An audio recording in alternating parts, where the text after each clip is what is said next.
압달락에서 모세는 자신의 얼굴에서 나는 광채를 이스라엘 백성들이 주목하지 못하도록 수건으로 자기 얼굴을 가렸다고 합니다. 모세가 수건으로 자기 얼굴을 가린 것은 장차 없어질 것에 결국을 주목하지 못하게 하려고 그랬다고 했습니다. 이것은 모세가 하나님의 구속사의 비밀을 깨달았다는 말이기도 하지요. 모세는 자기 손에 들고 있는 율법이 영원하지 않음을 알았습니다. 그래서 백성들이 율법을 절대시하거나 숭배하지 못하게 하려고 예수 그리스도를 통한 복음을 기다리게 하려고 수건으로 자기 얼굴을 가렸다고 합니다.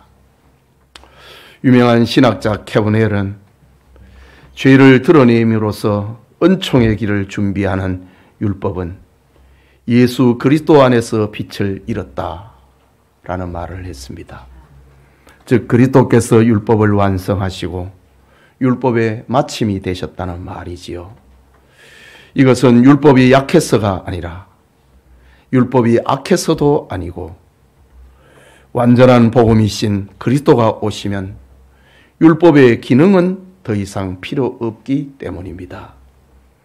갈라디아서 3장 24절에는 율법이 우리를 그리스도에게로 인도하는 초등교사가 되어 우리로 하여금 믿음으로 말미암아 의롭다함을 얻게 하려 함이라. 율법의 기능은 우리의 죄인됨을 알게 하고 그 죄를 용서받고 의인이 될 수 있는 길은 그리스도를 에게로 가야 된다. 예수님을 믿어야 된다. 그것이 율법의 기능이었습니다. 이제 그리스도로 인한 새로운 시대가 열렸습니다. 율법이 가졌던 구속력은 그리스도로 인하여서 사라지고 율법의 영광은 복음의 영광 앞에 빛을 잃게 되었습니다. 이 진리를 깨달은 자만이 율법의 속박에서 벗어나 진정한 자유를 누리게 되는 것입니다. 그렇기 때문에 우리가 성경을 읽을 때에는 철저히 예수님의 관점에서 읽어야 합니다. 그래야 수건으로 덮인 것처럼 모호하지 않고 성경의 의미가 분명하고 선명해지는 것입니다. 예수님은 요한복음 5장 46절에 말씀하시기를 모세를 믿었더라면 또 나를 믿었으리니 이는 그가 내게 대하여 기록하였음이니라. 모세는 주님을 쳐다보고 이 율법에 주목하지 못하게 하려고 수건으로 얼굴을 가렸다는 뜻이지요. 이런 이유로 수건은 그리스도 안에서 없어지리라. 언제든지 주께로 돌아가면 그 수건이 벗겨지리라 라는 말에 참된 의미인 것입니다. 사도 바울은 이제 율법 시대의 직분과 복음 시대의 직분을 대조해서 설명을 합니다. 직분에 대한 이야기지요. 바울에 의하면 율법은 죽이는 것이라고 했습니다. 이유는 율법은 모든 인간의 교만한 입을 막고 정죄하는 기능을 하기 때문입니다. 그래서 율법 시대의 직분은 정죄의 직분이요 죽게 하는 직분이었습니다. 하지만 그 정죄의 직분도 하나님으로부터 온 것이기에 영광스러운 것이었습니다. 그래서 이스라엘 백성들은 율법을 전하는 모세의 얼굴을 감히 주목하지도 못했다고 합니다.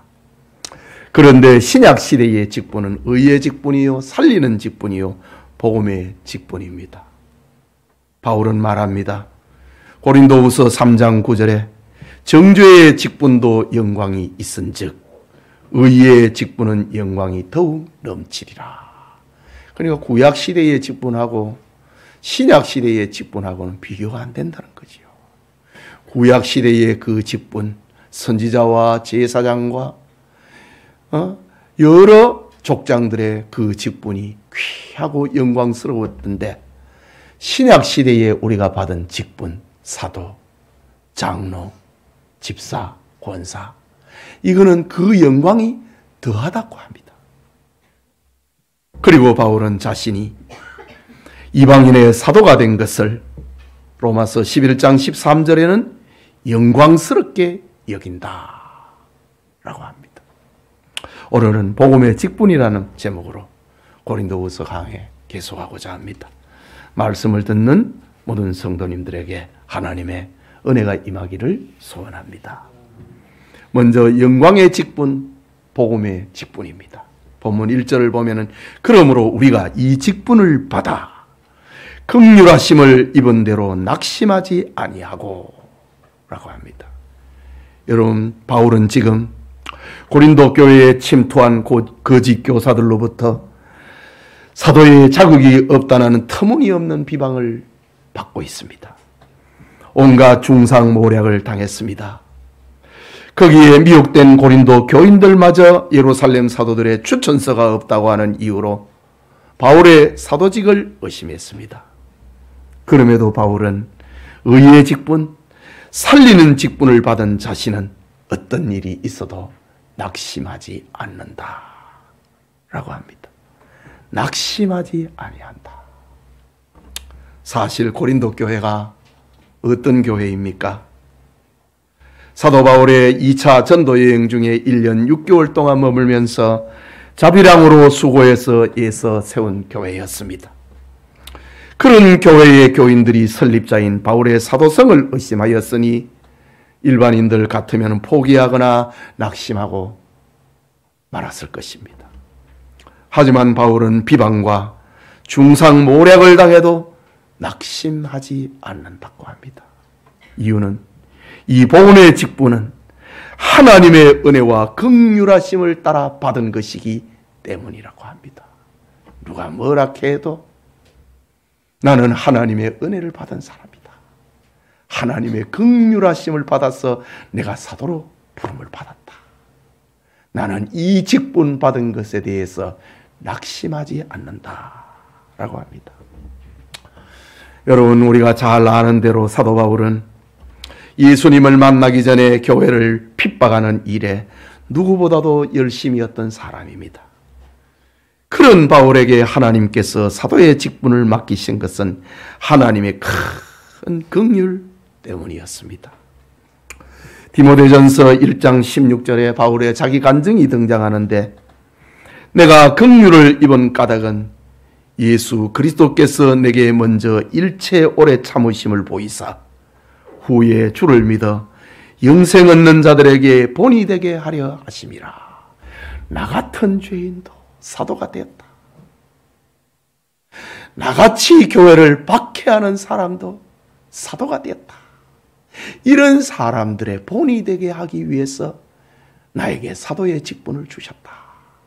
그래서 고린도 교회에서 무시를 당하고 비방을 당하고 중상모략을 당해도 나는 낙심하지 않는다 라고 합니다. 여러분, 오늘날 교회의 직분을 받아 봉사를 하다 보면은 사람들의 오해나 비난을 받을 때가 종종 있습니다. 특별히 열심히 봉사하는 성도들이 그런 경우를 겪게 됩니다. 그럴 때 우리는 바울처럼 바울을 본으로 삼고 낙심하지 말아야 됩니다. 나 같은 이에게 하나님께서 은혜를 주셨다. 긍휼을 베풀어 주셨다. 그래서 나에게 직분을 맡겨주셨다. 봉사할 수 있는 힘을 주셨다. 라는 것이지요. 바울이 그랬던 것처럼 우리는 본래 다 하나님의 진노 아래 정죄를 받아 멸망받기에 마땅한 죄인들이었습니다.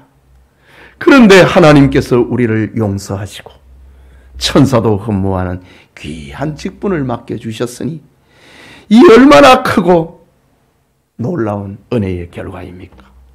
그렇기 때문에 우리는 하나님이 맡겨주신 직분을 감당을 하다가 누가 오해를 한다고 해서 누가 비방을 한다고 해서 낙심하지 말아야 된다. 바울이 그랬습니다. 계속해서 2절을 보면은 이에 숨은 부끄러움의 일을 버리고 속임으로 행하지 아니하며 하나님의 말씀을 혼잡하게 하지 아니하고 오직 진리를 나타내므로 하나님 앞에서 각 사람의 양심에 대하여 스스로 추천하노라. 내 양심이 내가 사도가 된 추천서다. 이렇게 바울은 말합니다. 여기 숨은 부끄러움의 일이라고 합니다. 이것은 다른 사람들은 모르고 자기만 아는 불의한 일을 가리킵니다. 예수님은 바리새인들의 숨은 죄를 아시고 너희는 하루살이는 걸러내고 낙타는 삼키는 도다 라고 책망을 한 적이 있습니다. 하루살이는 아주 작은 것입니다. 그런 거는 걸러냅니다. 그런데 뒤로는 약대, 낙타, 큼지막한 거는 자기 호주머니에 넣었다 이거지요. 겉으로는 율법을 지키는 척 하루살이를 걸러내는 거룩한 선생 행세를 하지만은 뒤로는 낙타를 삼키는 사욕을 쫓는 사람들이었다는 말이지요. 지금 고린도 교회에 들어와서 바울을 비방을 하고 율법주의를 전파하는 자들도 이와 다르지 않았습니다. 하지만 사도 바울은 자신에게는 숨은 부끄러움이 없다고 합니다. 그는 숨기는 것 없이 공명정대하게 교회 앞에 진리를 나타냈다고 합니다. 나는 하나님의 말씀을 혼잡하게 하지 않았다. 자기 욕심을 위해서 하나님의 말씀을 이용을 하면 그 말씀을 혼잡해져 버립니다. 그런데 바울은 숨은 부끄러움이었고 하나님의 말씀을 바로 전했기 때문에 나는 하나님의 말씀을 혼잡하게 하지 아니했다. 오직 진리를 나타내므로 하나님 앞에서나 각 사람의 양심 앞에서 나는 전했다 라고 합니다.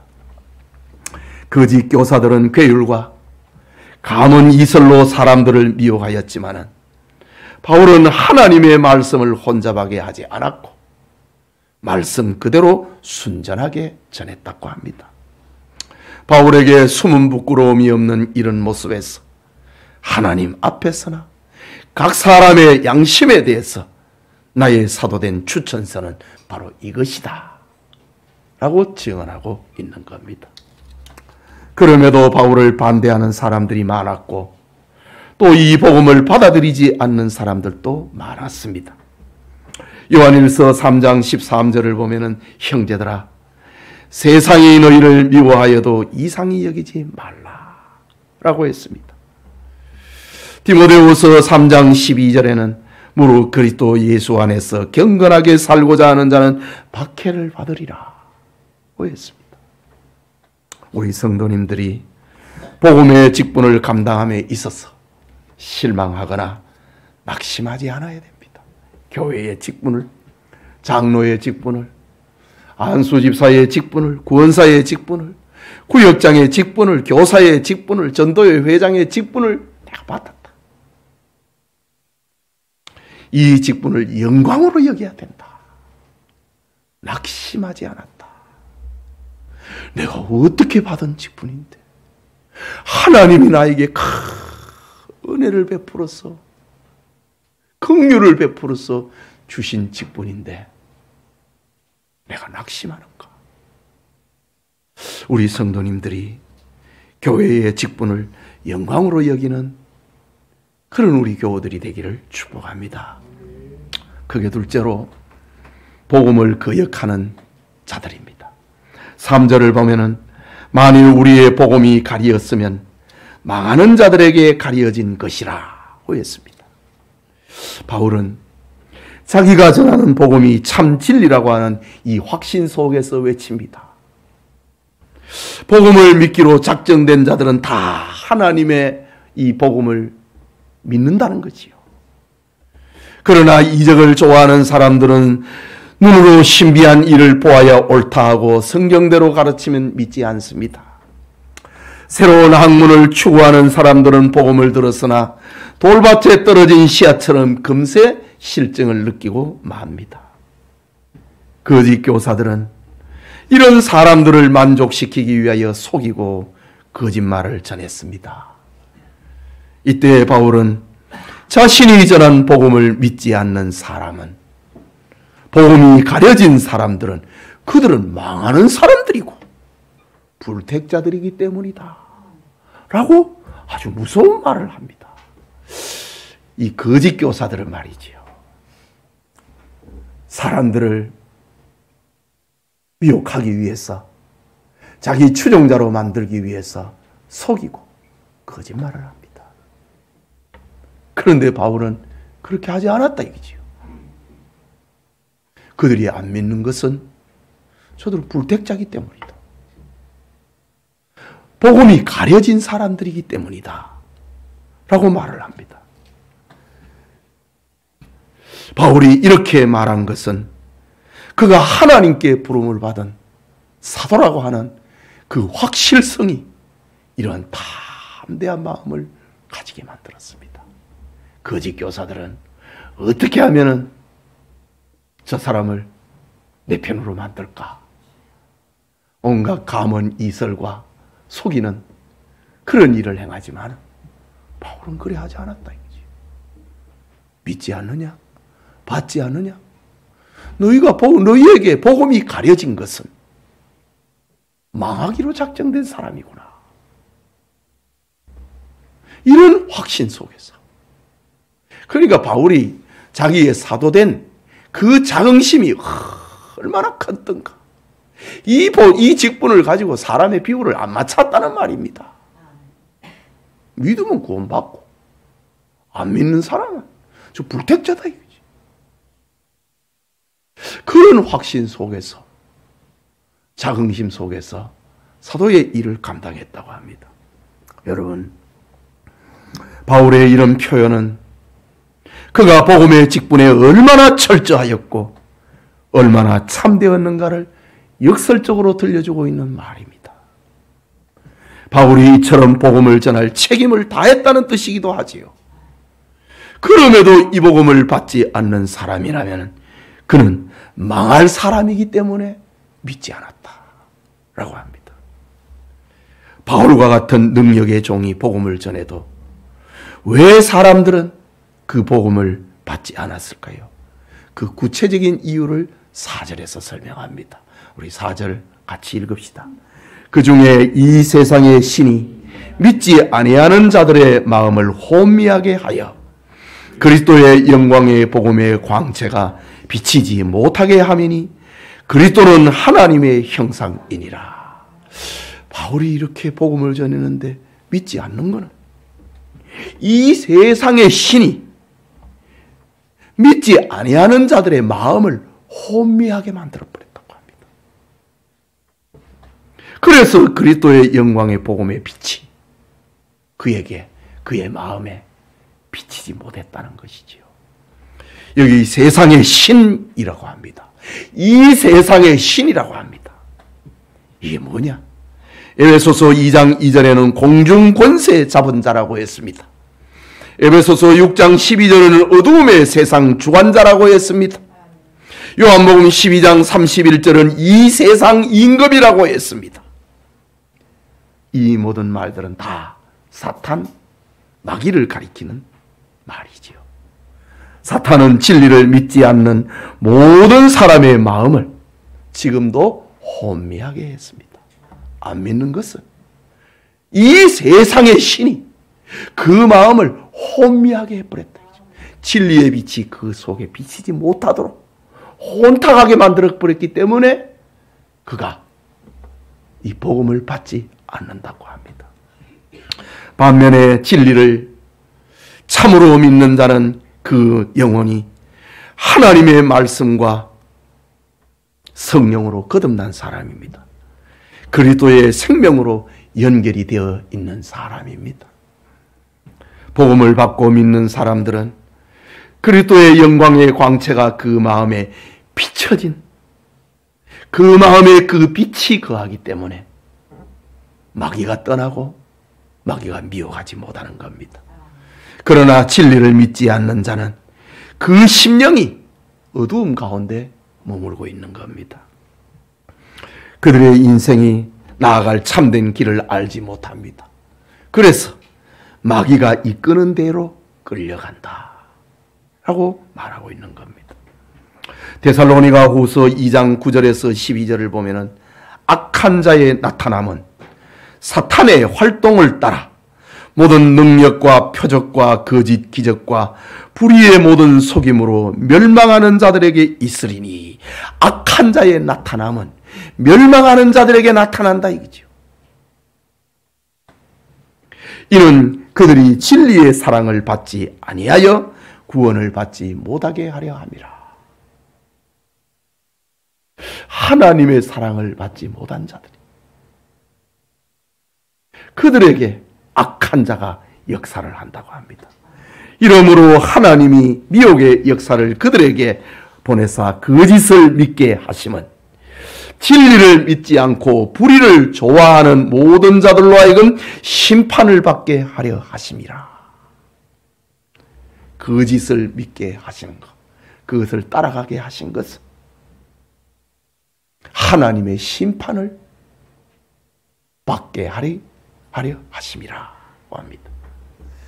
즉 진리를 믿지 않고 진리를 기뻐하지 않는 자는 마귀의 유혹을 받도록 하나님께서 버려두었다는 말입니다. 이것이 하나님의 유기요, 이것이 하나님의 징계입니다. 안 믿어지는 것, 그게 하나님의 징계라는 것이죠. 하나님이 그를 버렸다는 말입니다. 그 결과 그리스도의 영광의 복음의 광채가 그들의 심령에는 비춰지지 않는 겁니다. 아무리 교회 오락해도 안 오는 겁니다.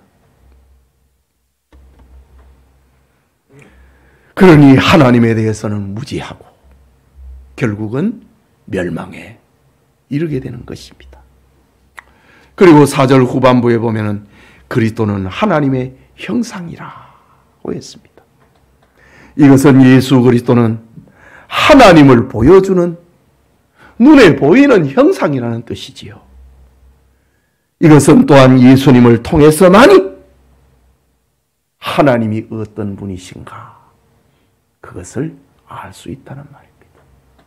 예수님을 통하지 않고는 하나님을 알 수 없다는 뜻이지요. 예수님께서 제자 빌립에게 말씀하셨습니다. 요한복음 14장 9절에 예수께서 이르시되 빌립아, 내가 이렇게 오래 너희와 함께 있으되 네가 나를 알지 못하느냐? 나를 본 자는 아버지를 보았거늘 어찌하여 아버지를 보이라 하느냐?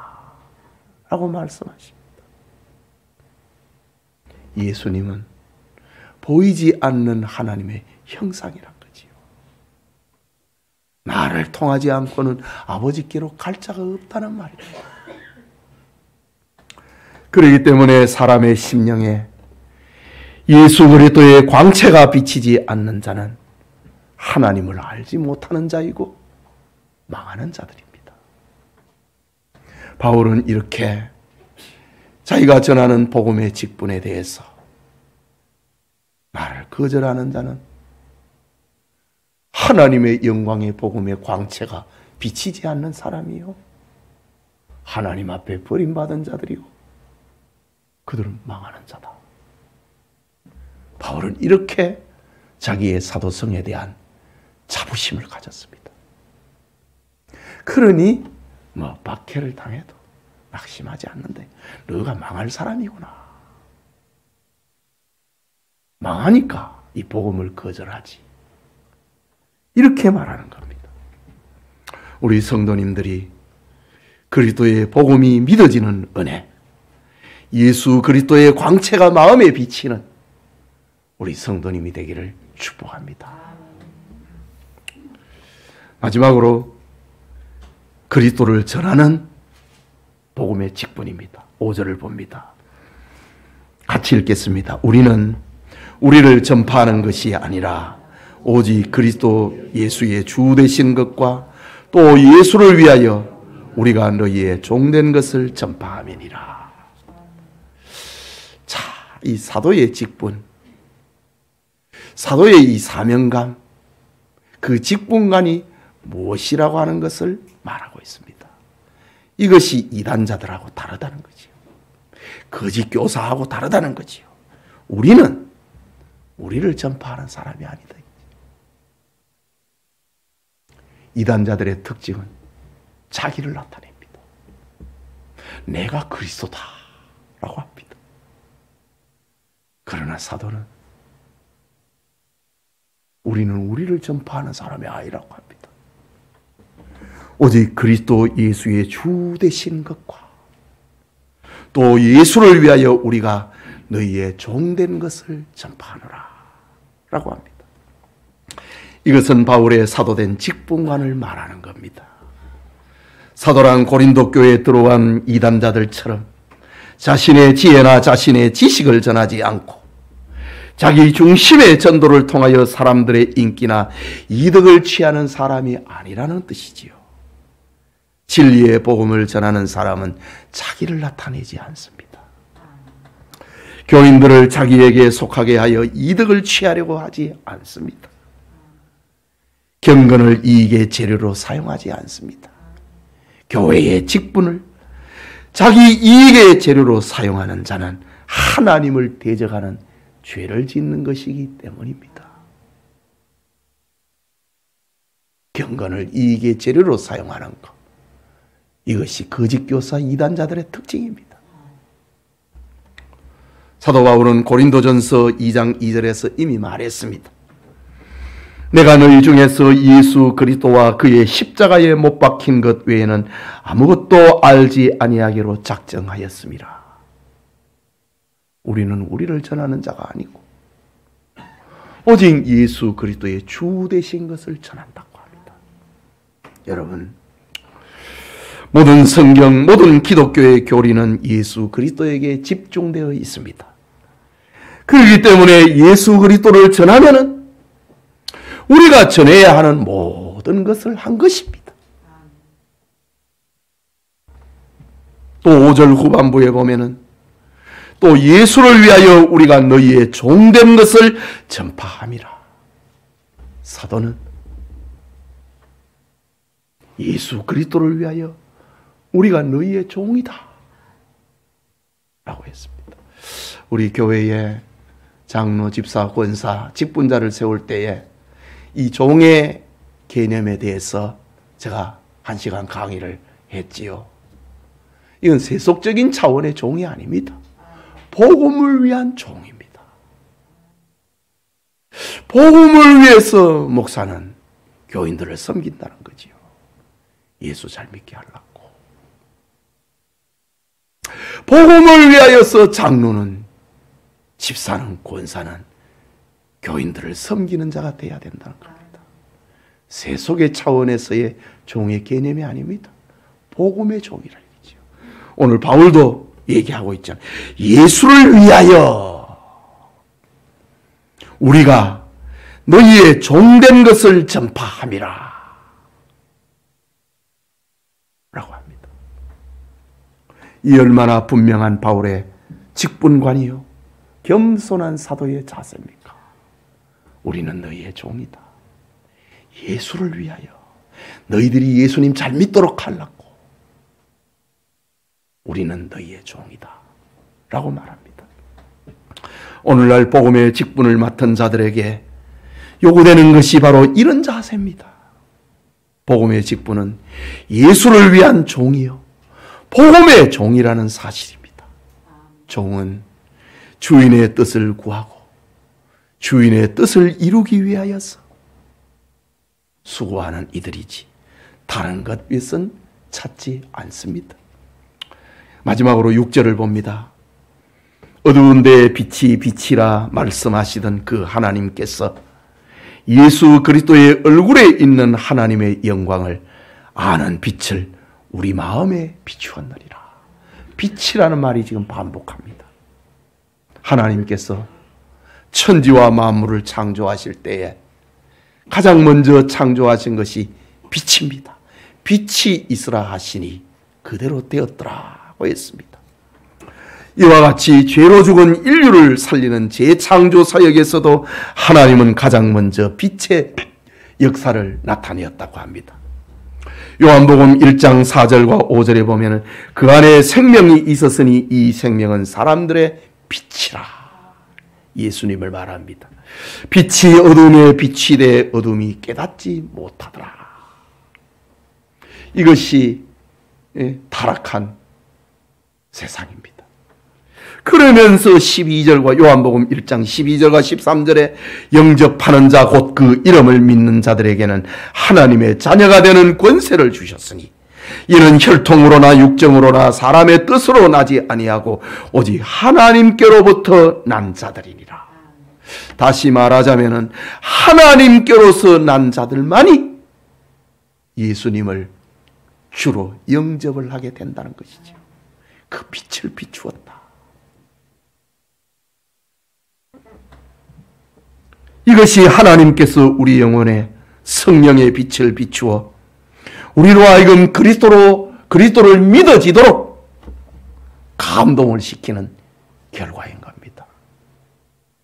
하나님께로서 난 자마다 하나님의 감동을 받은 사람들, 하나님에게 이끌림을 받은 사람마다 그 빛이 비춰진다는 거죠. 6절에 어두운 데 빛이 비치라 말씀하시던 그 하나님께서 예수 그리스도의 얼굴에 있는 하나님의 영광을 아는 빛을 우리 마음에 비추었느니라.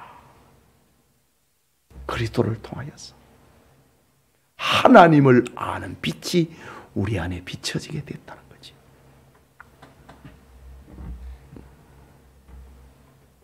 바울은 에베소서 5장 8절에는 너희가 전에는 어둠이더니 이제는 주 안에서 빛이라 빛의 자녀들처럼 행하라고 했습니다.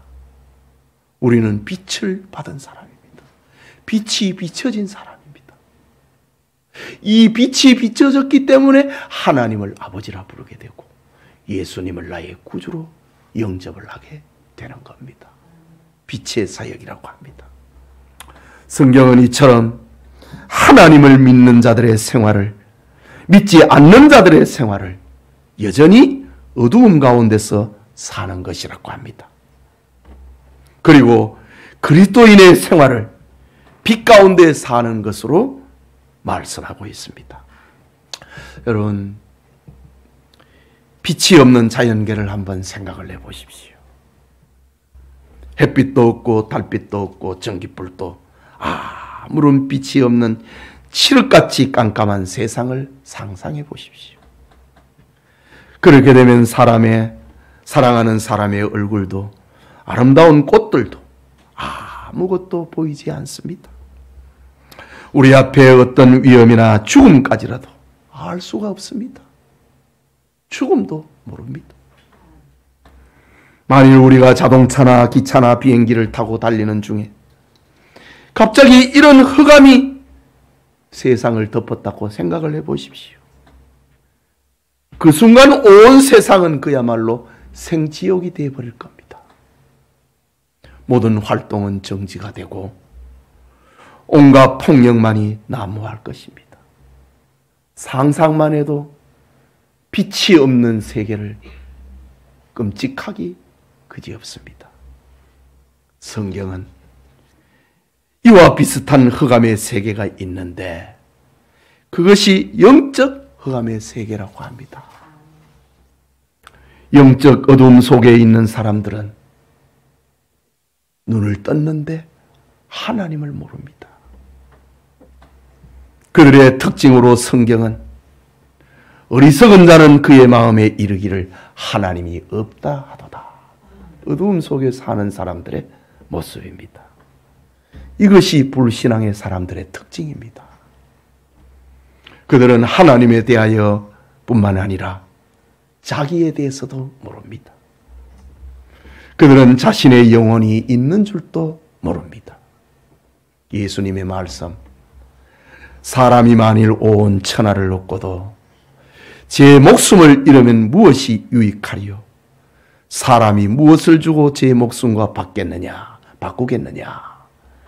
이런 말씀의 의미를 모릅니다. 그저 세상에서 자기 생명이 귀하다. 그 정도로만 이해합니다. 지금도 많은 사람들이 영혼에 대해서는 관심이 없습니다. 그 결과 삶의 의미를 알지 못하고 목적을 모르고 어둠 속에서 사는 것입니다. 우리의 영혼이 영생한다. 그걸 모릅니다. 어두움 속에 있으니까 모른다 이거지. 하나님의 빛이 우리 안에 비칠 때 지옥이 있구나, 천당이 있구나, 그것을 알게 됩니다. 어두움에 있는 이들은 모른다 이거지. 하나님이 그들을 버렸다고 합니다. 그리고 불신앙의 결과로 심판을 받게 한다고 합니다. 이런 삶이란 내일 죽을 터이니 먹고 마시자. 구원의 길도 모르고 영원한 하늘나라도 모르고 죄와 사망과 지옥의 형벌에서 참 구원의 길을 찾지 못하고 영원한 죽음과 심판도 모른 채 살아가는 것. 이것이 바로 그리스도가 없는 사람들, 흑암의 속에서 살고 있는 사람들입니다. 빛이 어둠에 비치되 어둠이 깨닫지 못하더라. 여러분, 1년에 6개월밖에 햇빛이 비치지 않는 북극지대에 사는 사람들은 해가 떠오르는 때가 되면 화려한 옷을 입고 산꼭대기에 모여서 태양이 떠오르는 것을 기다리고 그 첫 햇살을 비치면 큰 소리로 태양아 떠오른다 라고 외친다고 합니다. 우리는 하늘의 태양 정도가 아니고 영원한 태양이신 그리스도가 임재하는 세계를 생각해야 합니다. 이사야 선지자는 예수 그리스도께서 이 땅에 오실 것에 대해서 예언했습니다. 흑암에 행하던 백성이 큰 빛을 보고 사망의 그늘진 땅에 거하던 자들에게 빛이 비추었도다. 예수 그리스도의 오심은 이런 것이다. 예수 그리스도의 등장은, 예수 그리스도의 출생은 흑암에 행하던 백성들이 큰 빛을 본 것이다. 사망의 그늘진 땅에 거하던 자들에게 빛이 비치는 것이다 라고 표현을 했습니다. 그러나 예수님께서 그리스도로 세상에 오셨음에도 사람들은 그 빛을 깨닫지 못하고 어둠 속에 헤맵니다. 4절의 말씀처럼 이 세상의 신이 믿지 아니하는 자들의 마음을 혼미하게 하여 그리스도의 영광의 복음의 광채가 비치지 못하게 함이니, 혼미하게 하는 이 세상의 신이 그 빛이 비치지 못하도록 만들었다고 합니다. 그러나 예수님은 말씀하십니다. 요한복음 8장 12절에 나는 세상의 빛이니 나를 따르는 자는 어두움에 다니지 아니하고 생명의 빛을 얻으리라. 이것이 복음이고 이 복음을 전하는 것이 영광의 직분이라는 것입니다. 우리는 이 빛 대신 예수 그리스도 앞에 선 사람입니다. 예수 그리스도를 구주로 믿는 사람들이 되었습니다. 그리고 사람들에게 빛 대신 예수 그리스도를 전해야 할 사명을 받은 이들입니다. 그렇다면 이 복음을 전하는 직분, 이 복음을 위한 직분은 얼마나 영광스러운 직분인가. 사도 바울은 이런 사실을 알았기 때문에 누가 비방한다고 해서, 누가 욕한다고 해서 낙심하지 않았다. 바울은 빛을 보았다는 거지. 그래서 그는 사도된 직분을 그렇게 영광으로 여겼다고 합니다. 우리 역시 복음을 위한 직분을 소중하게 여기고 이 직분을 영광으로 여기는 우리 교우들이 되기를 축복합니다. 사랑하는 우리 영천의 성도 여러분, 오늘날도 많은 교인들이 여러 위의 질문 앞에서 그냥 교회 다녀요, 그냥 집사예요, 그냥 장로예요 라고 대답합니다. 그냥.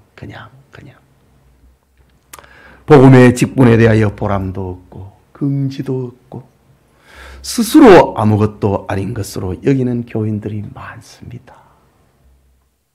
어쩌다 보니 장로가 됐다. 어쩌다 보니 밀려가지고 권사가 됐다고 합니다. 긍지가 없지요. 보람이 없지요. 성경이 오늘 우리에게 주는 교훈은 이 복음의 직분을 받았으면서 의식 없는 교인이 돼서는 안 된다 라는 말입니다. 그냥 돼서요 라는 사람에게 비방이 오면 나 그거 안 할래요. 나 권사 안 할래요. 나 안수집사 장로 안 할래요. 그냥 받은 사람 그렇다 얘기지. 그런데 바울은 하나님의 은혜의 긍휼을 따라서 내가 사도가 됐다. 나는 낙심하지 않는다고 합니다. 이것이 복음의 직분이라는 거지. 구약의 율법의 직분도 그렇게 영광이 되었다면 신약의 사람의 살리는 직분은 얼마나 더 큰 영광이 있겠느냐. 그런 자긍심 속에서 바울은 사도의 직분을 감당했습니다. 여러분, 우리가 교회에서 받은 직분은 보통 직분이 아닙니다. 사람을 살리고 구원하는 영광의 직분이라는 것이지요. 죄인된 우리가 이 직분을 받은 것은 오직 하나님의 은혜와 긍휼로 받은 것입니다. 나 같은 죄인을 불쌍히 여겨가지고 나 같은 죄인을 사랑해가지고 직분을 맡겼다 이거지요. 장로가 되게 하고 집사가 되게 하고 성가대원이 되게 하고 이거를 귀하게 여겨야 됩니다.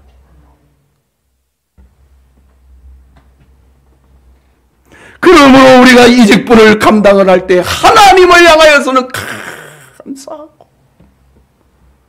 사람을 향하여서는 실망하거나 낙심하지 말아야 됩니다. 예수 그리스도의 광채가 비치는 이 복음을 거절하지 말고 영광의 복음에 충성해야 된다라는 겁니다.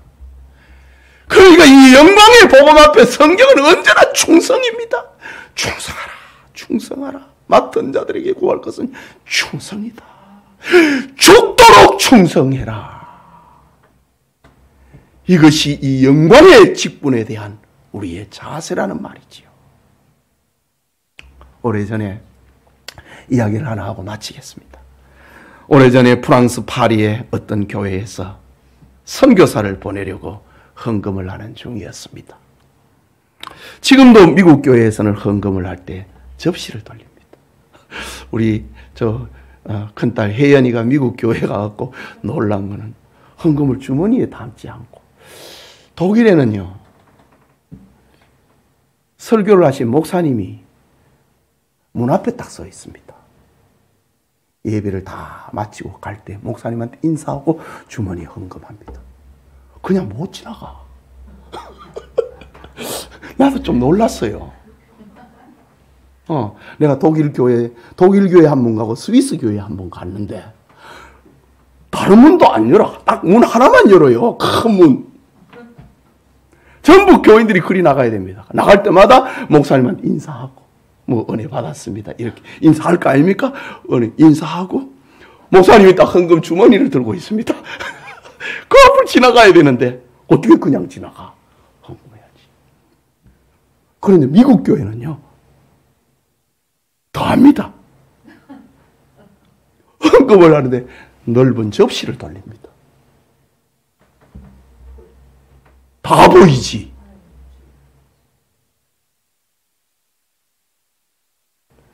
그리고 어느 날 전화가 얘기, 아빠 미국 교회는 헌금을 접시를 돌려. 그래도 안 하는 사람들이 있더라. 접시. 얼마 하는 것까지 다 압니다. 우리 교회 뭐 헌금 주머니 돌린다. 그거 아무것도 아니에요. 내가 저 앞에 문 앞에 서 있지는 않잖아. 접시 돌리지는 안 하잖아. 접시를 돌립니다. 한 200년 전에 선교 시대가 진행이 될 때에 프랑스 교회에도 접시를 돌렸습니다. 그러니 누가 헌금을 얼마 하는지 다 알지요. 헌금하는 집사가, 접시가 어느 맹인 앞에 멈춰 지나갑니다. 그 사람은 1프랑도 헌금할 수 없는 가난한 사람이었습니다. 그런데 그 맹인은 무려 27프랑을 접시에 올려놓는 겁니다. 옆에 있는 사람이 깜짝 놀랐습니다. 아니, 당신이 어떻게 이렇게 큰 헌금을 합니까? 라고 물었습니다. 맹인이 대답을 하기를, 저는 눈이 안 보여요. 그런데 제 친구에게 물어보니 저녁 때 불을 켜는 비용이 1년에 얼마냐고 물었습니다. 27프랑. 전기세가 1년에 27프랑이라고 합니다. 나는 전기가 필요 없잖아요. 그래서 1년이면 그만큼 저축을 할 수 있겠다 생각을 하고 그것을 모아서 오늘 선교사님이 파송을 한다고 하니 내가 그거를 드린 겁니다. 라고 대답을 했다고 합니다. 예수님을 몰라 어두운 곳에 사는 사람들에게 참 빛을 비치고 싶어요. 맹인이 지금 하는 말, 예수님을 몰라 어두움 속에 사는 사람들에게 참 빛을 비춰주고 싶어서 내가 그걸 헌금했어요. 라고 대답했다고 합니다.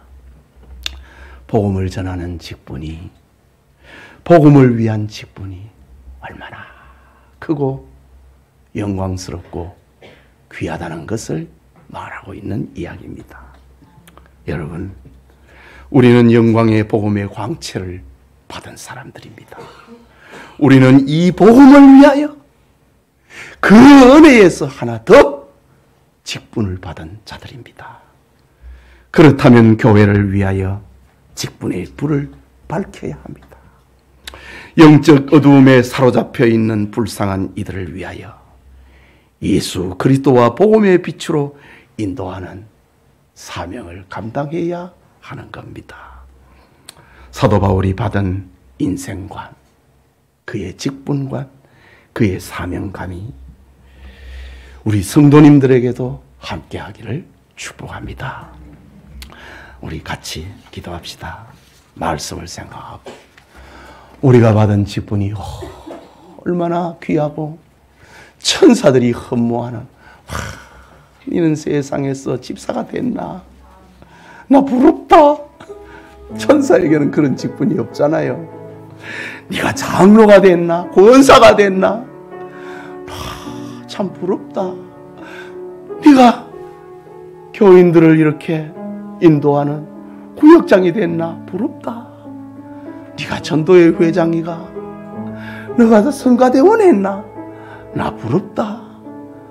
우리는 예수를 위하여 직분을 받은 이들입니다. 예수님을 위하여 우리는 너희의 종이 된 사람입니다. 섬기는 자라 이거지. 봉사하는 자라 이거지. 우리가 받은 직분이 얼마나 영광스럽고 귀하다는 사실을 알고 교회를 위하여서 아직도 어둠 속에 있는 사람들을 위해서 이 직분의 빛을 비치는 우리가 되기 위해서 같이 기도합시다. 하나님 아버지, 은혜를 감사합니다. 오늘 고린도후서에 있는 말씀, 구약의 직분과 신약의 직분, 그 직분을 비교하면서 율법을 전하는 직분, 사람을 심판하고 죄를 알게 하고 정죄하는 그 직분, 그 직분도 영광스러워서 사람들이 얼굴을 쳐다보지도 못하고 수건으로 얼굴을 가렸다면 살리는 직분, 예수를 위하여 우리가 너희의 종이 된 이 직분이 얼마나 영광스럽고 귀한 것인가. 우리가 받은 이 직분을 감사하고 하나님을 향하여서는 감사하고 사람들을 향하여서는 사랑하고 충성하는 그런 우리 교우들이 되어지도록 은혜 베풀어 주시옵소서. 직분의 자긍심을 가지고 긍지를 가지고 우리가 받은 직분 충성할 수 있도록 은혜 베풀어 주시옵소서. 하나님, 복음의 직분이라는 제목으로 말씀을 받았습니다. 그리고 모두가 다 제각기 하나님께 기도했습니다. 우리의 기도가 온전케 하여 주시옵소서. 예수님 이름으로 기도합니다. 아멘.